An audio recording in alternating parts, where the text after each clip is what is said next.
Lena sits quietly in her therapist's office, trembling as a story unfolds about her grandmother's silence during World War II. She's never met the woman, yet Lena can still feel that buried fear in her chest, an invisible weight that shaped her nightmares and physical pain. But here's the twist, this isn't just Lena's trauma, it didn't start with her. What if your deepest struggles aren't yours alone, but echoes from generations long gone? You think your anxiety or chronic pain started with you.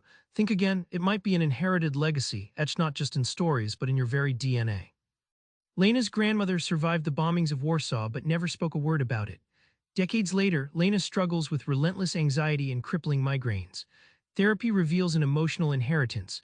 The trauma stored in her grandmother's silence has silently threaded itself through Lena's nervous system decades after the bombs fell.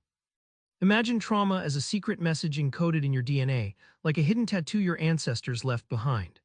Just as scars mark skin, traumatic experiences alter gene expression, whispering warnings and fears into your body's cells, ready to manifest in behaviors or symptoms you think you own. When Lena connects to her grandmother's story, her migraines ease and anxiety lightens. The surprising insight: healing isn't always about the now. Often, freeing yourself means making peace with the past your family never got to tell. You're not just hearing your own fears, you're speaking an inherited language of pain. Mark Wolynn calls this the core language, a hidden code in everyday words and habits. During a session, a client repeatedly says, "I'm so tired and I can't handle this."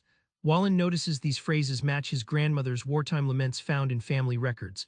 The client unknowingly inherited not only her fears but also her words, the carriers of trauma. Think of your core language as a secret cipher built into your daily speech and behavior.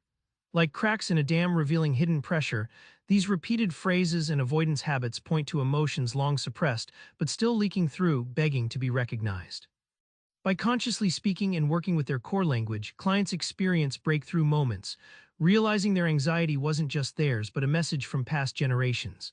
This awareness becomes the lever to transform and reclaim their lives. To break free, you need a map not of roads but of stories and secrets buried in your family tree. This is called a genogram, your trauma GPS. Mark Wolynn collaborated with a client whose chronic fatigue had no clear cause. Crafting her genogram, a multi-generational family tree including emotional events, revealed recurring themes of abandonment and silence stretching back to her great-grandfather's orphaning. This visualization sparked recognition and dialogue long overdue. Think of a genogram like an emotional MRI of your family, spotlighting fractures and scars otherwise invisible.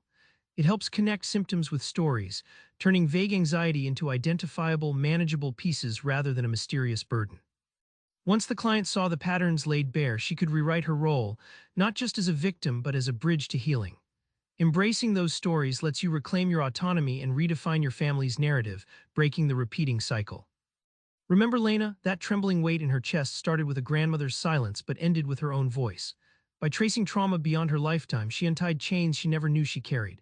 Try this, write down a repeated phrase or fear you've had and ask, could this belong to someone else in my family? You might just find your own hidden story waiting to be released. Subscribe for more book summaries like this one.